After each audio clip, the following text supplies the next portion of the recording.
All right, guys, this is episode 2, part 2 of Wisco Sports Pod with Dom, where I talk all things Packers, Brewers, and Bucks. Here today with me, I have a special guest, Tyler Lamack, Division III baseball player for Lakeland University. Tyler, how you doing today? Good. How are you? Thanks for having me. Yeah, great to have you. I'm doing good. Very excited to dive into the Brewers season and how you think they're going to attack the offseason. So I guess just to start, what do you think went wrong for the Brewers in the playoffs? And more specifically, a specific question I have for you is, should Woody have come in instead of Ashby, who was making his postseason debut in the biggest game of the year for the Brewers? So I'm going to answer the first part first, I guess. Obviously, there's 4-game stretches in every big league season where the offense just doesn't show up. That's kind of what we saw. But we also saw a team that all season, like all 162 games, was like in the middle, like 14-16 in run production, run scored, RBIs, like everything. And when you have an offense that's average at best, you kind of have to rely on timely hitting in the playoffs. And I think they were, 0 for 16 through the first 3 games and with runners in scoring position. Yeah, it might have even been worse than that, I think. Might have gotten up to 20. Yeah. And so when you don't have timely hitting in the playoffs, it's a lot of pressure on your pitching staff. And the pitching staff still did great against the Braves offense. And you just need hitting. And when timely hitting doesn't show up in the playoffs, it's hard to win baseball games. All right. And then just to recap, the second part of the question is, do you think Council should have brought Woody in after Lauer instead of Ashby, who was making his postseason debut in the biggest game of the year for the Brewers? I mean, hindsight's 20/20. Hindsight, it looks bad. But to me, in the moment, I didn't hate it. Okay. One reason I didn't hate it was because Woodruff, you didn't really know what you were going to be able to get out of him. And you knew Ashby was fully rested. Braves hadn't seen Ashby yet. So I guess high leverage spot, give them a new look. And then you just rely on Ashby making pitches. But I do think Ashby was left in way too long. And as soon as Albies came up, who is a much better hitter from the right side of the plate against lefties than the other way around. Yep. And then with the righties that follow him, I think that was probably the time to bring in Woodruff. All right. I can see that. So essentially, you think right decision to bring Ashby in, just left him in a little too long? Yeah. I mean, I don't have a problem with him bringing Ashby in. And I mean, Ashby is going to have to make his postseason debut and make pitches in high leverage situations at some point. So I don't know. Continue. Sorry, go ahead. No, you got it. I was just going to ask you, looking forward now, 3 years down the road, like where we are with Corbin Burns from his 2018 postseason, do you think Ashby is a dominant starting pitcher in the MLB for the Brewers 3 years down the road? I hope so. I don't know if he's got the ceiling that Freddie, Woodruff, and Burns have, but I think he can be like a low to mid 3s ERA guy, like kind of like what Lauer was this year. I guess Lauer had like a 3.18 through the regular season. Yeah, definitely. The second half, he was very good for us. Yeah, I could see him just being a more electric Eric Lauer. Okay. So looking at the stats here, during the regular season, I think the Brewers were bottom 5 in the league in batting average. What is the reason you think that they can't hit? Is it coaching? Is it their approach to the plate? Or is it just, the players in general, we don't have good hitters on the team? I think it's a little bit of everything. I mean, I don't know how much you can blame coaches when you're dealing with big league hitters. Like, there's not much that you can really teach a big league hitter once they're in the big leagues. I think a huge part of this is Yelich. If pitchers are scared of Yelich, then other guys are going to be able to get pitches. But if Yelich is just going up there and he's able to be pitched to, it kind of takes away from the rest of the lineup. So you need the one guy in your lineup that everybody's scared to make sure that everybody else gets pitches. So do you think someone on the current team grows into that role of what Yelich was in 2018, being that fearful bat for pitchers? Or do you think we have to go out and get someone to be that bat? And if so, who do you think could be the bat on the Brewers right now? I mean, I hope that Yelich can get back to it. I mean, I haven't really completely lost faith. I mean, some things are still there. He still hits the ball hard. He still walks at an elite rate. He still gets on base a lot. So he's still got a good foundation for what we want. He just doesn't really elevate the ball like he used to. Yeah. So do you think the problem with so is it a problem with Yelich, or is it just a problem with us as fans having too high of expectations for him based off his incredible MVP season and should have been second MVP season? It's probably a mix of in between. Like, he still is valuable to have in the lineup. I mean, his on base this year is 362, and you take that any day out of a middle of the order bat, but it's just nothing compared to what he used to be, where he was like a 410 on base and then like a high fives, low six slugging guy, and was butting up against. He had an 1100 OPS in 19. Like, he was one of the top 2 hitters in baseball, and so it does suck that the contract's there because fans have a right to be mad and be upset. But from the personal side of it, I don't really think you can be too hard on Yelich, just because it's hard to live up to a contract expectation. Looking at that contract, I know a lot of fans are blaming Yelich for the contract, but was it possibly front office problem of giving him the contract too early before seeing him come back from his broken kneecap? Yeah, I mean, all the signs pointed to he was going to be fine and that the kneecap thing wasn't going to be a factor, but I wouldn't blame Yelich for the contract. Like, can't ever blame a player for getting money. Yeah, no, I 100% agree with that. I think that maybe while he could have been fine physically, maybe there's a slight thing in his adjustment and his approach or in his mental side of the game that he doesn't want it to happen again or something like that, and something's changed. Yeah, and maybe a little slight change of mechanics has led to some back problems. I don't want to like speculate on that, but there's a lot that could be. So I don't know if I would have waited. I don't know. It's a tough call. Okay.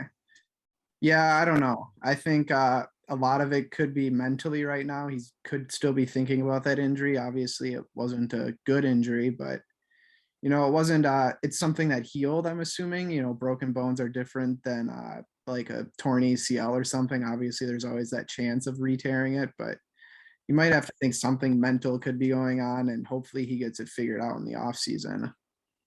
Yeah, I mean, the Brewers, everybody at the time of the deal was pumped. Like, you don't really let a franchise changing player just slip away. Like, and nobody could have expected this type of detour in production. Yeah. All right. Looking ahead. So I have a few trade scenarios for the Brewers, I guess. If the right trade is there for Josh Hader, what does that trade look like, and do you take it? I think he's under club control for 3 more years. Yep. And so, to me, it's going to take a lot because you're talking about the best reliever in baseball, and he's been the best reliever in baseball for a few years, and he's probably going to win his 3rd reliever of the year in the NL in the last 4 years. The only one he didn't win was the one that Devin won last year in the shortened season. So it would take a lot but it would take for me. I think it would take 2 top 100 prospects. Okay, so you'd be looking more towards prospects instead of maybe trading him for a big name bat right away. Yeah, I would say so. But I mean, I don't exactly know what lights out reliever equates to in the big league market, just in a 1-for-1 trade. In terms of a bat. But take a chance on a couple top 100 prospects. I guess one more question that I'll ask you, playoff related.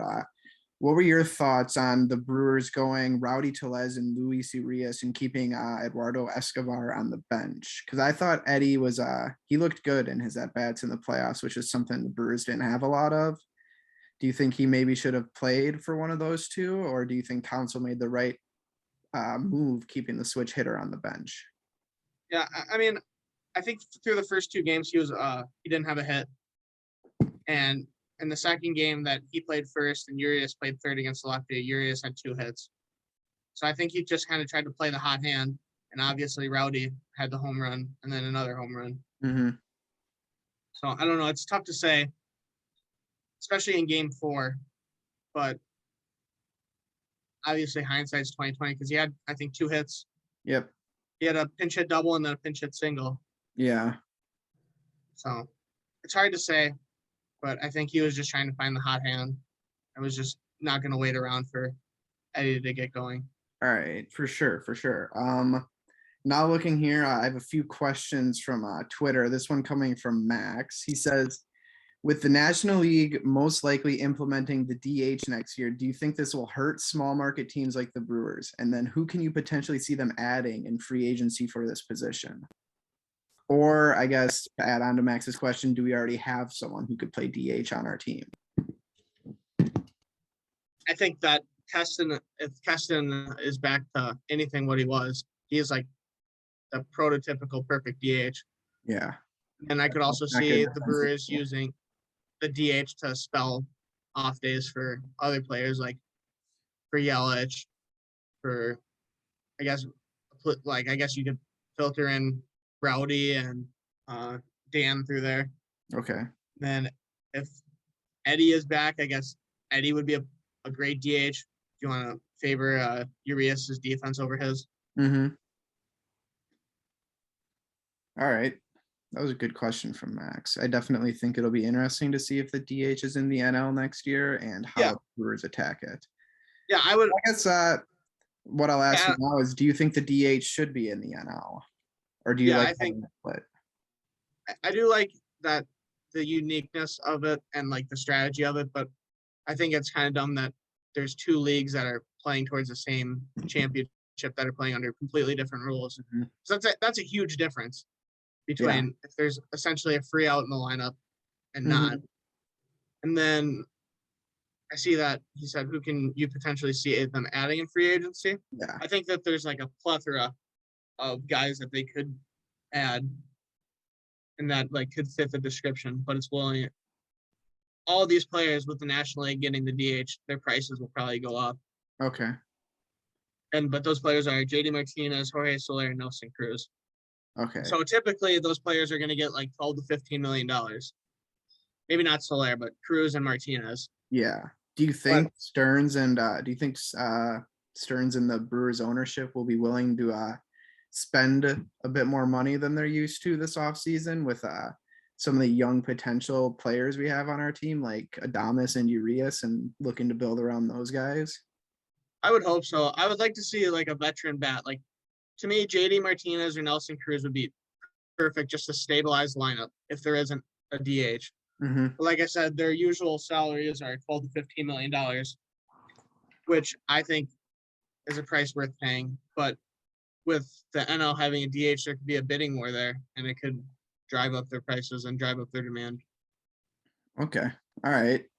Moving on to the next question coming from Twitter. This one's from Jacob Beret. He said, obviously hitting was down league wide this year and that pitchers showed their dominance all year. Do you think it's good for baseball to have hitting down and pitchers doing well? Or would you like to see the MLB take steps to giving hitters advantages to level the playing field? That is a good question. I think it's better for baseball when the offense is dominant. I don't want to say dominant, but the offense is favored over the pitchers, just because more offense is more entertaining.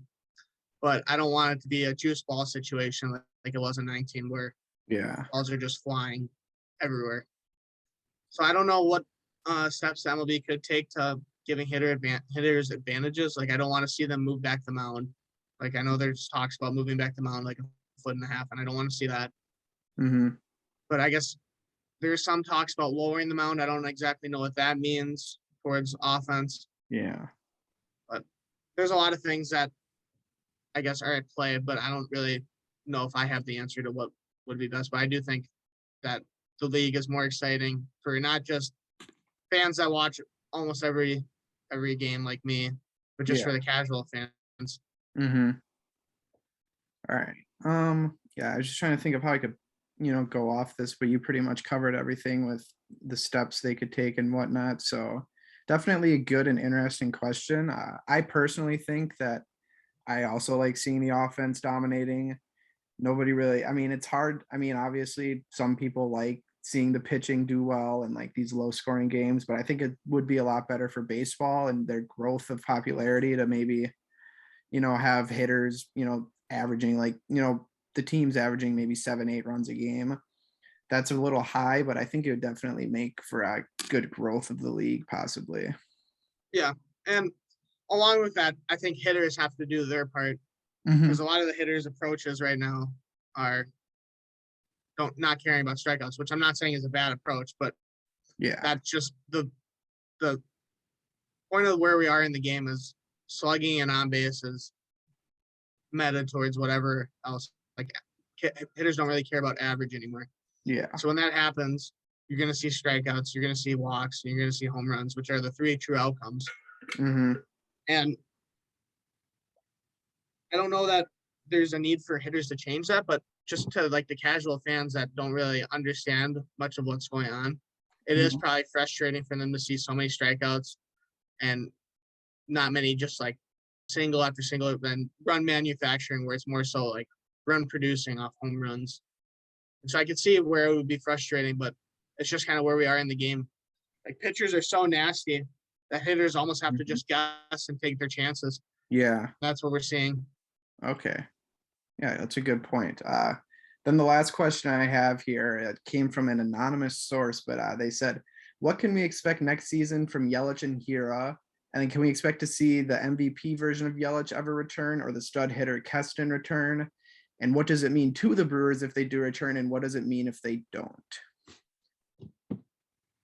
I mean, if they don't return, we're kind of just in the same spot we are now. Like, I don't think Yelich gets any worse than he is.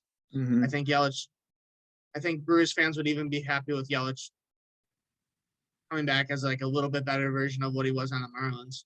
Mm-hmm. He was like low 800 OPS guy with the Marlins. I think if he gets around to an 850 OPS and hits 25 home runs a year, fans aren't going to be as mad.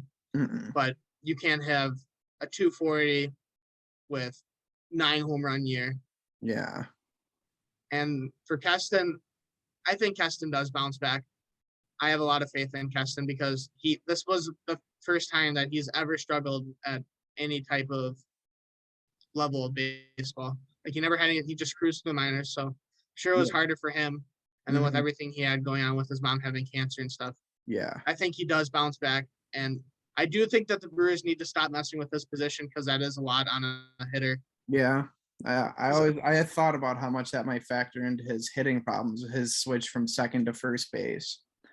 Yeah, no, David Stearns this morning said that there's a possibility that he could play outfield. That's a lot of changing around for him. Like you said, though, I think a guy like him would definitely benefit from the DH coming into the NL. Yeah, for sure.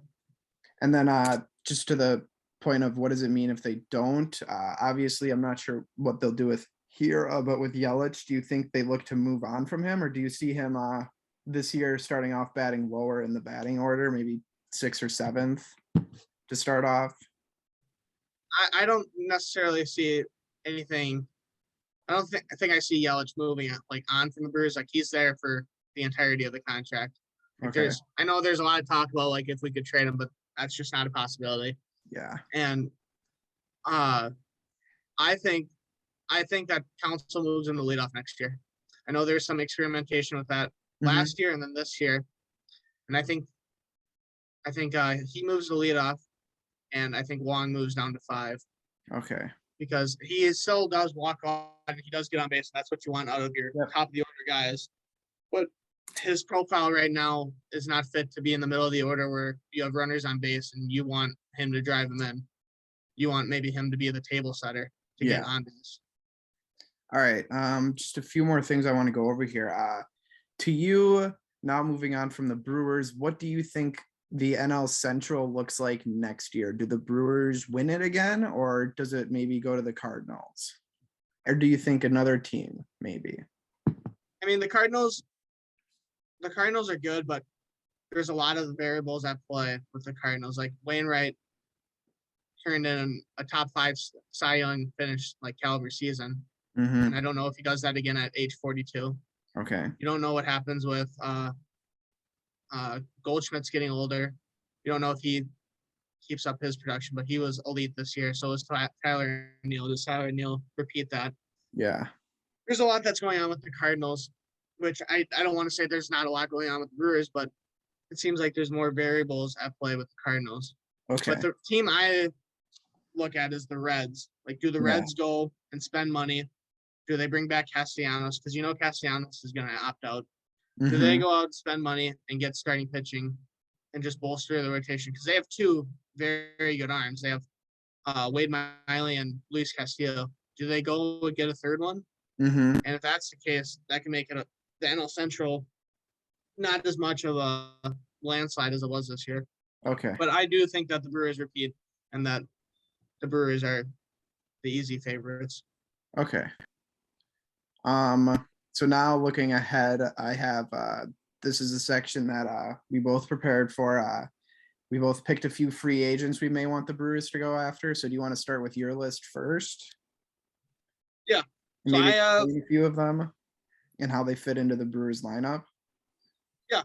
So I have a couple outfielders. I have Michael Conforto, and Starling Marte, who both are younger. I think I can check right now. I know Conforto is 28, and I think Starling Marte is he's 33, so not younger. But I think that both of those players are impact bats right away and pretty good defenders. I think they can do a lot for the Brewers outfield and be a middle of the order bat. And then I have Anthony Rizzo on here, who I could see him not having as great of a market this offseason after a season where he wasn't Anthony Rizzo. Yeah. He kind of turned into a little soft hitting first baseman that relied on getting on base. And then I have Kyle Seager on there but I have him with an asterisk, and that's if he's willing to play first base. Okay. And for the reason is I think that Urias is kind of the third baseman and of the future for the Brewers. And I think he stays there. And I think Kyle Seager would be the perfect just everyday first baseman, because I don't know if Rowdy and Dan are everyday first basemen. Yeah, for sure.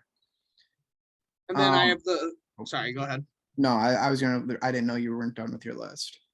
Yeah, I have a few more. I've got JD Martinez, Jorge Soler, Nelson Cruz, and those are the three that are dependent on the DH. I think Soler is going to be the cheapest out of them all. But he could also have the most years on the contract, so I guess it wouldn't necessarily be the cheapest, but it'd probably be the cheapest AAV. Okay. I guess just one question I have in relation to your free agent picks. You had a couple outfielders in there. What do you think our outfield looks like next year? Do you think Tyrone Taylor becomes an everyday starter? Because he definitely showed signs of having a really good bat, and he definitely looked pretty good fielding wise. And with Kane getting older now and JBJ not looking like JBJ we expected, do you think Taylor moves into the everyday starting spot in the outfield? I hope so. I mean, I think a lot of it depends on, one, if Avi is back. If Avi's back, he's in the outfield, and Yelich is in the outfield. But I think that if Kane is healthy, like Kane had a really nice second half, and Kane, I think, means a lot to the clubhouse. And I think he's just a great, stable force in center field. He's still an elite defender. Yep. And he can still single-handedly change games with his glove. Okay. But my thing would be, if there is a DH and we don't get one of these three DHs, I think that Yelich could possibly move full-time to DH, or at least move to where there's a four-man outfield and then the other one's just DHing that day. Okay. It's kind of like a little rotation. Yeah. But that would be dependent on Avi coming back, and then if we were to sign one of these other guys. Okay. Yeah. So looking at I guess, do you think the Brewers need to go and look at any free agent relievers this year in the offseason? Because I have a few on my list. And I was wondering. Yep. So I have a few too. I've got Adam Ottavino and Archie Bradley. And so I know that I'm not a big proponent of spending high on relievers, just because I don't think they're as valuable as everyday players. Yeah. And obviously they throw a third of the innings that starters are supposed to each year. Yeah. But I have Adam Ottavino and Archie Bradley because both of them have decent track records, and in my opinion should be pretty affordable because there is a very plentiful free agent market this year. Yeah. I mean, Kendall Graveman and Joe Kelly are probably going to be the two premier guys. Okay. And then there's also obviously Kenley Jansen's going to be a free agent. He's going to command a lot. And then if his options decline by the White Sox, he'll be a free agent. And then Raisel Iglesias, Trevor Rosenthal, and Brad Hand are also options. Okay. But I like kind of being on a budget because just there's so much unpredictableness to relievers. I'd rather take the safer bet and then spend high on a bat or a starting pitcher. But you definitely think there's a chance with all those free agent relievers out there, there's definitely a chance one lands with the Brewers for more help in the bullpen. Yeah, I think that Archie Bradley, I'm very confident that he will be on the Brewers. I don't know why, but I think he is the perfect fit, and it would be like a 2-year deal with the second year being a club option for like $3 million. Okay, so I have my list of free agents here. I'm not sure how well I can explain why they could be on the team, but if you want to help me with that a little bit, that would be good. So I'll start off with two of the guys we had the same. I had Castellanos, or I don't remember if you have Castellanos, but I do. Like you said, he should opt out with the Reds, and I would love to see him with the Brewers. He's definitely especially if we lose Avi, I think he'd be a great replacement for him. But do you think he could be too expensive for the Brewers? I think that he's gonna be very expensive, but he's not gonna be as expensive as necessarily you would think with his production. He was a top 5 hitter probably in baseball this year. Yeah. And you would think that would command a lot, but he's getting older. He's about to turn 30, and he is an absolute liability in the outfield. Like one of the worst defenders in the outfield in baseball. So do you think he would be a good DH candidate then? Yeah, but there's the thing is, are you going to want to pay 20 to 22 million a year for a DH?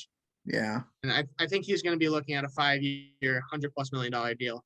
And I don't know if the Brewers are going to be suitors in that, but I think he's probably like my number one free agent, like dream free agent, but I don't know if he's realistic. Okay, that's fair. And then I also had Anthony Rizzo, so you already touched on that, so we'll move on from that. But two other guys here that I like, I have Jose Ramirez and Kyle Schwarber. Where do you think those two guys could fit in on the Brewers? I think Ramirez, if he could, he would or be willing to. I think he would be like Kyle Seager for you and playing first base for us. Definitely as a switch hitter, he would be nice to have. What do you think about those two guys? I think that Jose Ramirez has club options the next 2 years. Okay. So I don't think he's gonna be a free agent. So he's not a guaranteed free agent. No, but he's both of those are like really great value for the Indians. So I don't think he opts out. But I do think he is a trade candidate. Yeah. Yeah, I've heard his name in trade talks the past few years, I think now. And I've definitely heard the Brewers linked to a few of them, I think. Yep. So there's definitely some interest there for the Brewers, I think. Yeah. I think that if he does come to the Brewers, though, that would kind of mean the end for Urias, because I don't think you move Jose Ramirez out of position. Okay. I think that would maybe turn Urias back into like a super utility role, which he kind of was at the beginning of, I guess, for the better part of this year. Do you think he fits that role better, or do you want to see Urias as the everyday third baseman for the Brewers? I do. I want to see Urias as the everyday third baseman, and unless it's like a guy like Jose Ramirez who's playing third base. Okay. But I don't know if there's anybody else in baseball I would pick to play third base over Jose Ramirez. Really? He is very, very good.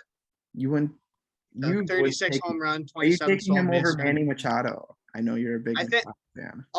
All bias aside, I think I would take Jose Ramirez over Manny Machado, which it pains me to say, but Jose Ramirez he just brings so much to a team.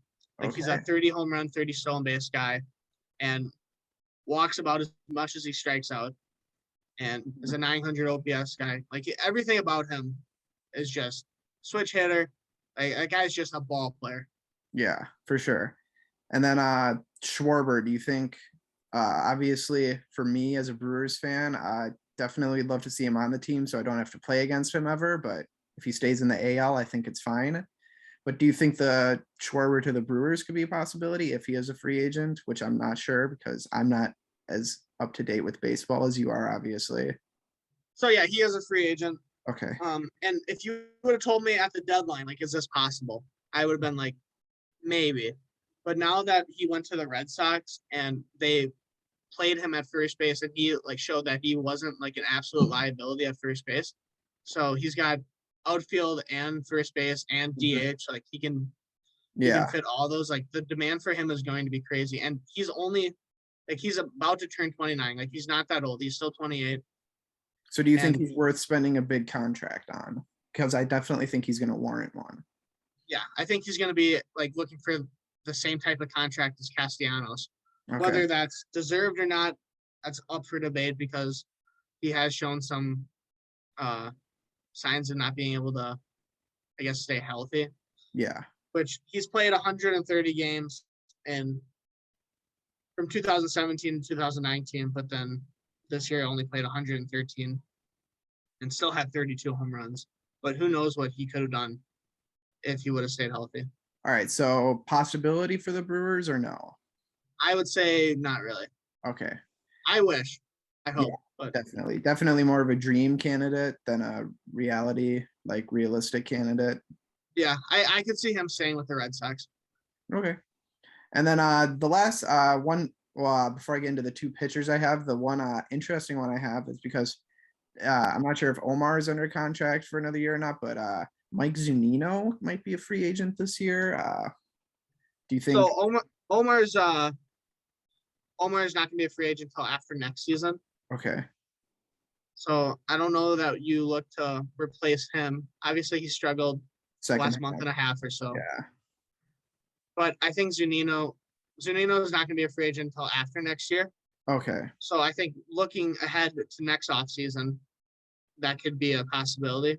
Okay. But I don't know with how Brewers fans are with Yelich and with Yelich's struggles with strikeouts and stuff. I don't know if they're gonna like Mike Zunino at all. Okay. But Mike Zunino hits bombs and he hits lefties really well, but is almost a liability against righties.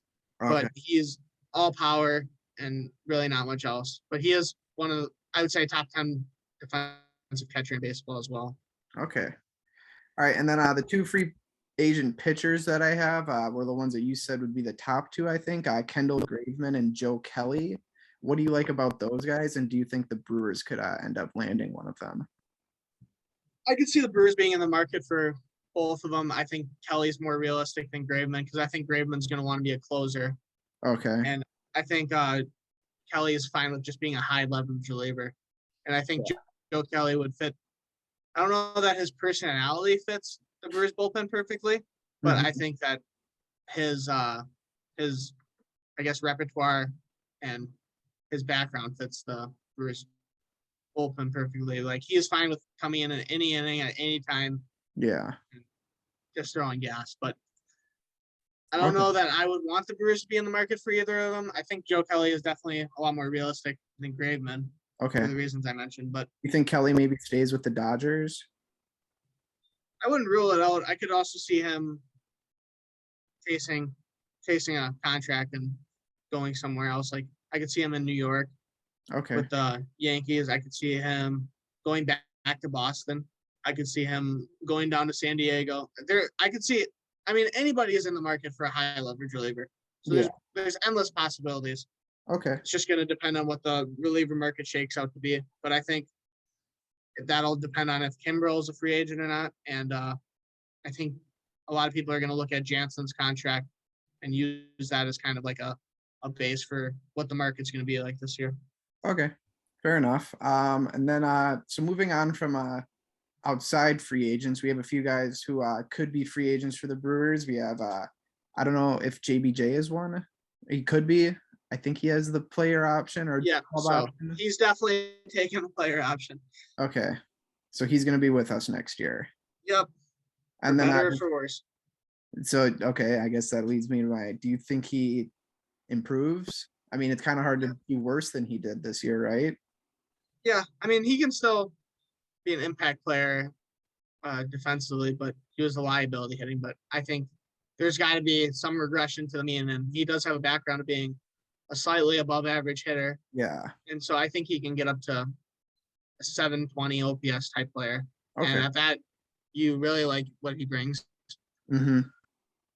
Okay. And then the two big bats we have Avi and Eduardo Escobar. Obviously, two guys who were good to have in our lineup this year. Do you think either of them return to the Brewers or no?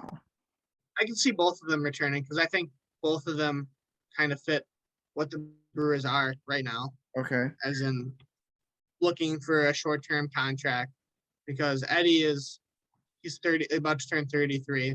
Mm-hmm. So he's not going to command a huge contract and a huge length. So I could see him being back to the Brewers on like a 2-year, $22-25 million deal.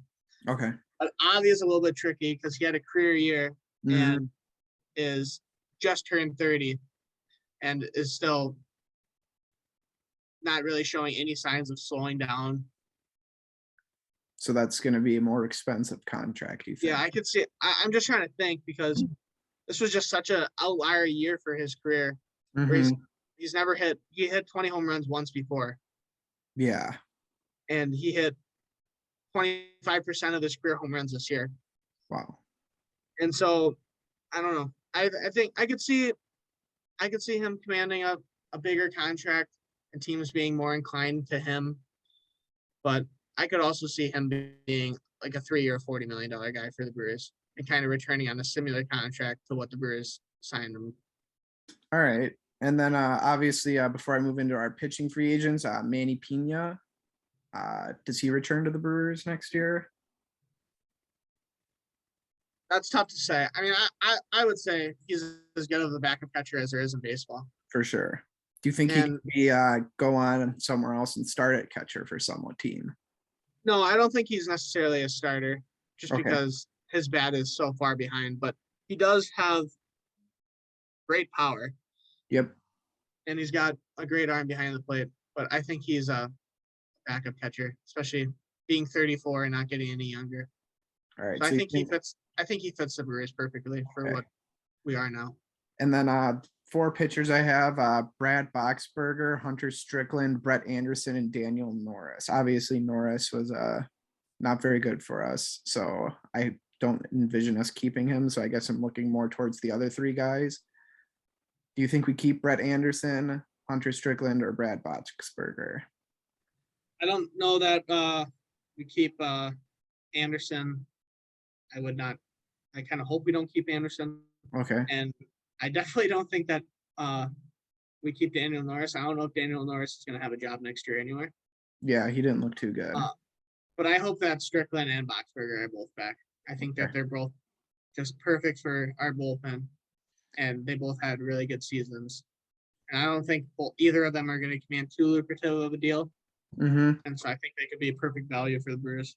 Okay. Yeah, no, definitely. Brad was huge for us throughout the year. I think he had the most appearances for pitchers as a Brewer this year for us. Definitely was a good, cheap pickup. Not sure how he turned into what he did, but I definitely was very happy with him. And now moving on from just the Brewers in general, what are your picks for the ALCS and what are your picks for the NLCS? Well, the ALCS was a lot more clear to me before I found out that Lance McCullers wasn't on the ALCS roster. And I would have taken the Astros in 5. I would have thought the Red Sox would have only got 1, but I think with McCullers being out, I think it's still Astros probably in 6. Okay. Because I don't see the Astros losing to anybody except for maybe the Dodgers challenge them, but I still think they beat the Dodgers. Okay. I just think they're so good. Like, their lineup is just as consistent as it gets and as deep as it gets. Like, Kyle Tucker's a 7-hitter, and Kyle Tucker was a top 10 hitter in baseball this year. And Carlos Correa is going to sign a $300 million contract this offseason, and he's hitting 6 for them. Like, their offense is just ridiculous, and their pitching is good enough. I know Framber Valdez he's good, but he's shaky and inconsistent. Luis Garcia is the same way. Okay. I think Greinke moves out of the long reliever role that he's kind of been in for the postseason. He slides into a starter spot. I think if you're an Astros fan, you don't love it, but like you're fine with it. You're fine with Zach Greinke getting starts in the postseason. Yeah. So I think Astros still win, and I don't think it's really at like close. I think it's going to be Astros in 6. All But right. I can still see Astros in 5. All right. To make my pick for the ALCS, I was going to pick the Red Sox just because I definitely think they're a lot of fun to watch, and they seem to be on a roll right now and carrying the momentum from the wild card game, beating the Yankees, and then now just beating the Rays in the DS, two obviously division rivals for them. They're definitely hot. And I think they come in and maybe surprise the Astros a little bit. I can see that too. Like that's another just elite offense. And Mhm. I get jealous looking at some of these offenses that are in the postseason, like looking at the Astros and looking at the Red Sox and The even Dodgers. not even the Dodgers. The Dodgers offense really underperformed this year, but it's as deep as it gets. Yeah. But like the Giants offense, Mhm. I just I envy a lot of their offenses just with what offense we have this year. But Yeah. I will take a top 2 starting rotation in baseball and roll the Mhm. dice from there. But I Okay. do think that the Red Sox are good and that the Red Sox could, but I don't necessarily see the Astros going down to anybody. So I think it's more so the Astros are just great than the Red Yeah. Sox aren't good. Okay. And then what is your picks for the NLCS? I think this is like just if you take out the fact that the Brewers just lost to the Braves, Mhm. I really wish that Ronald Acuna was not hurt because Yeah. this could be an all-time series. But I do Mhm. think Dodgers pull it out probably in 6, maybe in 5, and maybe even a sweep because the Wow. Dodgers are just so battle tested, and I don't know that this Braves team specifically is battle tested. I know Freeman, Mhm. Alvey is like they're battle tested, but is Austin Riley battle tested? Is Jorge Soler battle tested? Like, guys like that. Like there's just so many fresh faces to the Braves team where it's like such a different team than what team lost to the Dodgers in 19 and then the team that will be there next year. Okay, so I guess to ask this question real quick, with Ronald Acuna, if he were healthy, do you think Braves would be the favorite in this series and to move on and win the World Series? I don't think that they'd be the favorite, but I think it'd be a lot closer.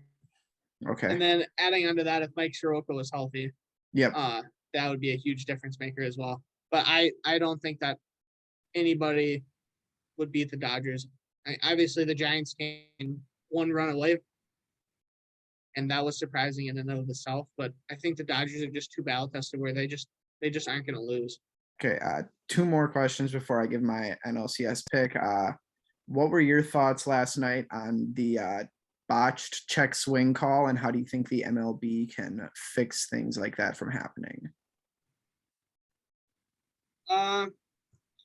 Well, it sucks that the game ended on that, but obviously it's not the reason that the Giants lost. But that is Okay. just a heartbreaking way for the game to end, Mm-hmm. and it sucks for fans being robbed of what could have been a lot. You never know what could happen. Obviously, Yeah. he could have struck out on the next pitch, but could Mm-hmm. also hit a single and push the order to the next guy. Yeah. Also, yeah, you just never know what could have happened and what was taken away from us. Yeah, Uh, One more question for the NLCS.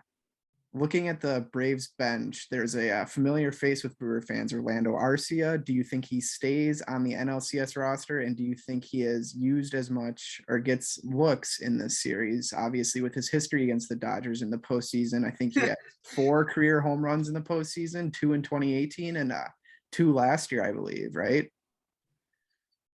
In that wild card series against them.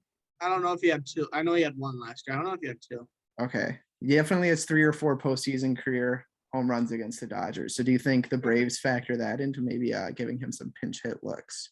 I think he still stays on the roster just because their bench is so shallow, but I don't see him having more than 2 or 3 plate appearances for the series. Okay. Fair enough. Barring something injury related happen. I don't know if the Soler having Yeah. COVID, if that could possibly slip him into a little bit of a platoon role with Jack Peterson. Mm-hmm. But I don't know. I don't necessarily see him being a huge factor. Okay. Fair enough. Had to ask. Um, I have to give my pick for the NLCS. It's hard to pick against the Dodgers for me just because obviously their pitching is great. They have really good bats. Bellinger looks like he's starting to come back around just a little bit, which is all they really need for that little extra push. Although I do think the Braves come in with some vengeance from last year where weren't they up 3-1 in the NLCS to the Dodgers? That would have been, I think, 19, right? No, I thought that was last year. Was it? Mm-hmm. Wasn't it? Because I thought it was during the COVID season. Oh yeah, you're right. You're right. Were they up 3-1? Mm-hmm. That's crazy. Did they? So then, who was the 2019 LCS? That one. Nationals. Yeah, Nationals and okay. So yeah, do you think they come in? I think they come in with a little bit of vengeance, and I definitely think this one could go 7. But I just don't see the Dodgers losing right now. And I guess right now the Dodgers would probably be my World Series pick, but I definitely think the Red Sox could pull something off with just the role that they're on right now. Definitely rooting for a Red Sox Braves World Series, but I guess I wouldn't mind seeing the Astros in it either. Just all the crap they've taken the past few years to maybe stick it to everyone. Say, hey, that would be something if the Astros beat the Dodgers in the World Series this year. That would be, I mean, either way, I think it's going to be a fun matchup in the World Series. It's good for baseball, definitely. Yeah. I really like the last 4 teams that are out there. Definitely. As much as it hurts me to say. That reminds me of the question I wanted to ask you. Do you think the Brewers stood a chance against the Dodgers if they were to somehow miraculously beat the Braves after being down 2-1? I think they stand a chance to win the series. No, but I think they make it competitive and they make it exciting. But I don't know. The Dodgers are just so good, and the Brewers do have the top 2 starting rotation, but the best starting rotation is the Dodgers, and the Dodgers offense is a lot better than the Brewers offense. Okay. So yeah, I agree with you. I didn't think I was obviously disappointed to see the season end, but I knew it would be tough for them to beat the Dodgers or Giants. Yeah. Both those teams. I think personally that the NLCS already happened between the Dodgers and Giants, and now the Dodgers just kind of have to beat the Braves and they'll be in the World Series. Yeah, you can make the argument that the World Series was decided yesterday. Yeah, you could also. I definitely agree with that as well. The 2 best teams in baseball for sure, with the Rays already having lost. Yeah. Well, looking at everything else, I don't think there's anything else to ask you right now. Definitely had a lot of fun doing this. Definitely hope to have you on in the future. Maybe talk some Bucks coming up. Definitely looking forward to have you on. Maybe talk, just how the rest of the playoffs go. And just want to thank you once again for coming on. Yeah, sounds good. Thank you. I don't know how much I'll be able to bring to an NBA talk. For sure. I'm always down to talk MLB playoffs and MLB free agency because this is going to be a really exciting free agent class. And outside of the Brewers, like just for the national baseball in general. Mm-hmm. Okay, yeah. Like, there's so many centerpiece players that are available. Yeah, and I definitely look forward to franchise-changing players. Sounds good. Definitely going to have you on, especially once spring training gets rolling around too. Sounds good. All right. Look forward to it. Yep. So once again, guys, this was episode 2, part 2 of the Wisco Sports Pod with Dom. Make sure to leave a like, comment, and subscribe, and look forward to chatting on Monday. Thank you.